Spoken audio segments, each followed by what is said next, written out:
Ready? Do you have them? Oh, you have your own mic. This is just. We okay. give you the fun mic. I like it. People don't know what to do with their hands sometimes, right? Yeah. I like it. Yeah, this is great. Testing. Okay. Hey guys, it's Jason from Tag Overland, and we're here with Rachelle Croft from XOverland / the Overland Collective, and we're going to talk about a few things today with Rachelle. One of them being the XOverland Expedition that's in progress. Yeah. One of them being the Overland Collective. One of them being the XOverland Ranch and the real big thing. And then we're going to talk about Rachelle's favorite part about the travel and her tips for people that actually want to get out and go do this thing. So, Rachelle, let's kick it off with the boys that are out, the expedition in progress, and I know you'll be joining them soon. I am, yeah. Thanks for having me. Yeah, absolutely. Yeah. So where are they at right now? Okay, so right now they are in the UK. They landed earlier this week. We shipped trucks off a couple weeks ago, and the entire team is there except for me. I told Clay, with all of this going on, one of us has to be at Expo. So I volunteered as tribute. I love this event. Great people. It's so fun to see everybody. Yeah. And I will be headed out tomorrow on a flight to meet the team up in Scotland somewhere, where we will continue on our expedition. Yes. Yeah. Yes. That's Ewan McGregor's hometown, right? All right. Yeah, sweet. Yeah. I would love to accidentally run into him. That'd be fun, right? Heck yeah. Yeah, he's up there. So that's very cool. And I know your strategic thinking, the CEO brain is like, I remember you saying the shipping part is your least favorite part of the thing. So you're making them go do that. And then exactly. Yeah. mega mind right there. So tell us about the Overland Collective, because that was obviously the very big news before the show. Yeah. And I feel like a lot of folks get it. Some folks maybe don't understand what's going on. Sure. Some folks maybe don't get it, right? Sure, yeah. And I'd love to hear kind of what's going on with the Overland Collective, because I've been a longtime member of Expedition Portal. Our cameraman back there, I think, was one of the OG members of Expedition Portal. Amazing. His username has been active since 05 or 06. Oh, yeah. Amazing. And Overland Journal is one of the print publications we subscribe to. So awesome. We'd love to hear about how those brands are coming together Yeah. and what plans you have for them. Absolutely. So the Overland Collective is a new company we just formed that houses all of these brands. So it will house XOverland, the Ranch, XOverland Ranch, Overland Journal, and Expedition Portal. And this collaboration came about actually years ago. Clay and Scott have done a lot of travel together, a lot of expeditions together. We've actually been friends with the Bradys for years. Sure. And so in some way, we've always talked about, hey, someday it would be amazing if we could all work together in some sort of capacity. And it was always just kind of a timing thing. So the time came, and we all felt that this was the year to make it happen. Mm-hmm. So we brought the entire Overland Journal team and the Expedition Portal team under one roof with us. XOverland did acquire them officially, created a new company. Scott actually has some ownership into the new company. That was very important moving forward. And the whole goal was just that we can all keep doing what we do, but do it better because we have more people, more brains, more horsepower to just continue to grow this industry as much as we can and keep it authentic. We take that as a very heavy responsibility. We do not take it lightly.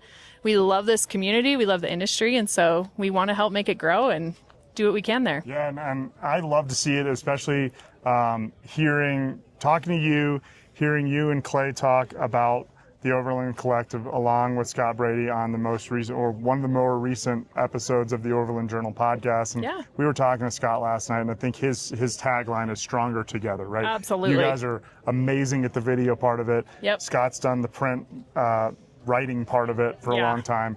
And, going back to what you said about your friendship with the Bradys, I may have my timeline wrong here, but, Clay was part of the Expedition 7 thing, I think before the XOverland YouTube series kicked off, or similar it was timing? Right around the same time. Yeah. Around the same time. Yeah. And, I feel like a lot of folks don't know that, like, Scott and Clay were on the Road of Bones in Russia together, and they did the first long axis traverse of the Greenland ice sheet south to north, and have done some other very big expeditions together, in addition to what you guys have done with XOverland. So absolutely, it's the real deal. Oh yes. The Greenland expedition that they did together, that's actually where they really started fleshing out this idea of, hey, could our brands come together and work together at some point? And they had a lot of time in the front seat in the middle of Greenland, in the middle of nowhere, and really started talking about those ideas and how we could do it. I mean, I'm personally stoked for this. Like, Awesome. I think it's great. I think it's fantastic for the brands, fantastic for the industry, because it also helps protect those brands from people that want to come in and just maybe make a buck and corporatize things. And I feel like that's something that a lot of people that are looking at this from the outside that aren't connected to this industry very well don't recognize. Sure. And I think you guys are doing a great job being stewards of the industry, protecting those brands, and doing the right thing for Overland industry, as it were, right? Thank you. So on that note, we have I'll another show coming up. Yes, I'll say two things on that before we move on. So the two questions I've heard the most is, well, now it's just going to be all Toyotas in the journal, and it's not going to have editorial integrity. And that is very, very far from the truth. So those were the things we stipulated with Scott. We're like, we will always retain that editorial integrity, multiple vehicle platforms, all good. Yeah, because I mean, and I saw that on Facebook, and I went full keyboard warrior on somebody about it. I just beat him down. But it's like, yeah, you guys have the Toyotas, but absolutely, and we still will on the XOverland side. We love them. Toyota, please don't get mad at this, but Clay happens to own a Prospector. He They has know a Ram that. truck, They know. and Scott drives a Quartermaster, right? So anybody that's saying it's going to be all Toyotas, they don't know what's actually going on, right? And I really did appreciate the comments you guys address on the Overland Journal podcast about kind of the editorial versus advertorial. And if anybody knows you guys or Scott Brady or Matt Scott or anybody that's been involved in these brands for this long, it's kind of a laughable comment to say it's going to be more advertorial. No, like these folks have so much integrity. They're some of the most stand-up people in this industry. Absolutely is going to be editorial integrity all the way, right? Absolutely. So the other brand is the ranch. Yes. So tell us about XOverland Ranch. Okay. Tell us about the big thing. All right. So about a year and a half ago, Clay, we had on our five-year business plan for XOverland, we would love to have a property someday and build out a campus, because we were seeing so many people learning online. We all went through COVID. Everything went to Zoom calls. We're like, man, I feel like people are really missing just the hands-on learning experience. Like, you got to get your hands dirty and get in there and really learn how this gear works and just raise people's confidence levels. So we were like, okay, if we could have that at some point, 5-year plan, let's do it. Well, 9 months later, actually it was a month after we had that conversation, we found this property right outside of Bozeman, Montana, that had everything we needed to kind of turnkey this. It was previously a wedding venue. So it was a massive, I keep joking with people, I've been in business school, like accelerated business school the past 2 years, because we went out, we got investors, we got family to see this dream in this property, and they all just loved it. So we officially purchased that ranch property, and we've been working really hard the last year and a half to build it all out. We have a 4-wheel drive test track. It's actually 8 acres of just a fun playground for your vehicle. We have back trails that you can go drive on. We have a section of technical rock that you can learn more advanced spotting and just wheeling techniques. We have 10 cabins. We have lakes, kind of pond lake. And then with that, we are doing a big event in July. It's July 10th through the 13th. Clay was like, I want to call it the big thing. I was like, okay. And a Yeti is our mascot. And we're like, okay, sounds great. That's awesome. And so, you guys have an outdoor shooting range there, right? We do. We have a long range and a short range. Very cool. Yeah, that's one of the things that's exciting me.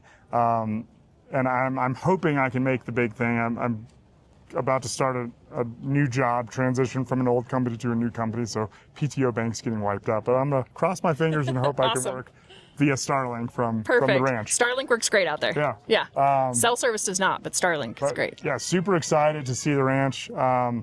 But since it was a wedding venue, does that Yeah. mean that I could come up there and get married on the ranch if I wanted? I mean, you might. You know the owner, so How much would I have to pay Clay to to officiate? Yeah. He's actually been asked that for this event. They're like, "Will he renew our vows?" I was like, "That would be amazing." The You might do cameraman it. might do that. There you go. He's a Clay fanboy, so. Nice.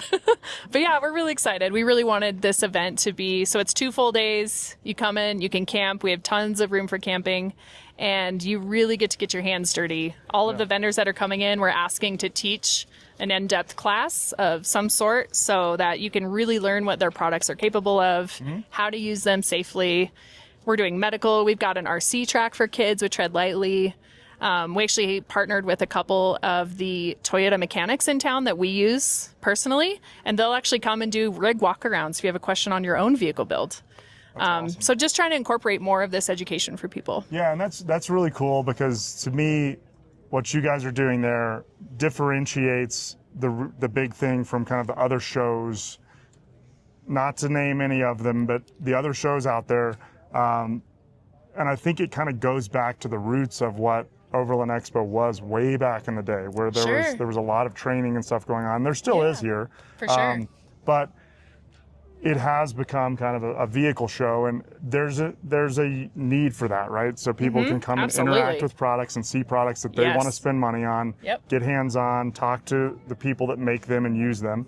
But you know, the venues that they hold expos at, or any of the other shows during show season, they don't have that technical track, that rock crawling, the ability to go learn how to spot a vehicle, to learn how to see a line. And I think that really is cool. And then the whole outdoor shooting range, the firearms lessons that you guys are going to have going on up there, that's also very cool. Thank you. So super stoked for you guys for that. Awesome. I want to make it up to the ranch for sure for the big thing.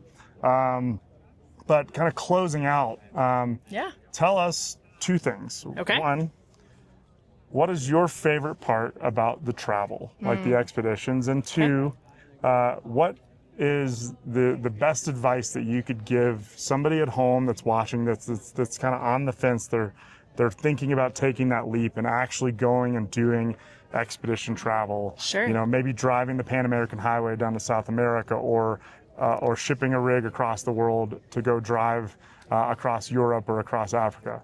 Sure. All right. So first question. My favorite part about the travel is not knowing. It sounds funny. Not knowing what I don't know. Every single trip is different. And even if I'm going to the same location, I'm going to learn something different. And being able to come in with that mindset of I'm here to learn. I'm in someone else's house or home. I'm not in my country. I'm in theirs. And even in another state or another park, you can always go in to learn. So being curious. And that's my favorite part, is I never know what that's going to be. Even my trip tomorrow, I'm about to leave. And I always have this thing in my mind of like, ooh, I wonder if I'm going to learn this, or if I'm going to grow in this way personally. And it's always completely different than I was expecting, in a good way. Sometimes it's not always fun, but I always come out a better person because of it. I love the personal growth aspect that travel brings, because you're out of your comfort zone. You're in somebody else's element. You're tired. You get hungry. All of those things, you're problem solving all of the time, and it just really sharpens those problem solving skills. You have to grow into it, and you learn to love it. Yeah. If you don't, you're going to have a miserable time. So embrace it. And I'm realizing I'm saying that to myself, because I'm going to have a moment on this trip, and I'm going to be like, I need to listen to my own advice. I can't remember if it was Clay or Scott that said it on the podcast, but when you do these kind of trips with people, you see their full range of their character, right? Full range. You see them at their highest, you see them at their lowest, and all between. So that's also very cool, right? To just get to know your people better. It's a fast track, you know. You kind of skirt through all of the stuff, all of the masks we all put on, and all of the filters that go on, and you give it about 5-6 days, and you're in it. Or something happens, you're in it, and you're like, there you are. That's who you are. Yeah. I love that part of it, and I love the culture. I love meeting people in those different cultures and getting to interact. That's also my other favorite part, for sure. Awesome. I love it. So if somebody's sitting at home and they're kind of on the fence, they have a rig that they could go travel the world. And like Scott Brady made the point that you don't need this. No, right? This not is at all. awesome. It's this is awesome. amazing. Don't need it. You don't need this. If No. you have a 2005 Toyota Tacoma sitting Absolutely. at home, Yeah. that's a capable rig that you could Absolutely. drive around the world. So Yeah. if somebody's sitting at home and they're Yep. on the fence, what's your best advice to that person? Just go. Just go. Just go anywhere. Even if you feel comfortable with going to your state park that night or trying out a new hiking trail, just go and do it, because you learn what you need, you learn what you don't need, the more you get out and do it. Instead of buying all of the gear or thinking you have to have all the gear. People have been doing this for years. We're not out here curing cancer. We're out here to have fun. We're out here to learn and experience the world. So grab a cooler from Walmart and a sleeping bag and some peanut butter and jelly, have a med kit, know your wits about you, make sure people know where you are. Just go try it for a night and see what you think. Awesome. Yeah. Well, Rachelle, thank you so much for your time. Yeah, it was you're great welcome. talking to you. Absolutely. And we can't wait to see what the new expedition brings. Thank you. Me too. It's going to be a good time. Well, guys, check out XOverland on YouTube. Check out Overland Journal. Check out Expedition Portal on the Overland Journal podcast. And if you can make it up to the real big thing at the ranch, do so. Please do. We'd love to have you. All right, tag out.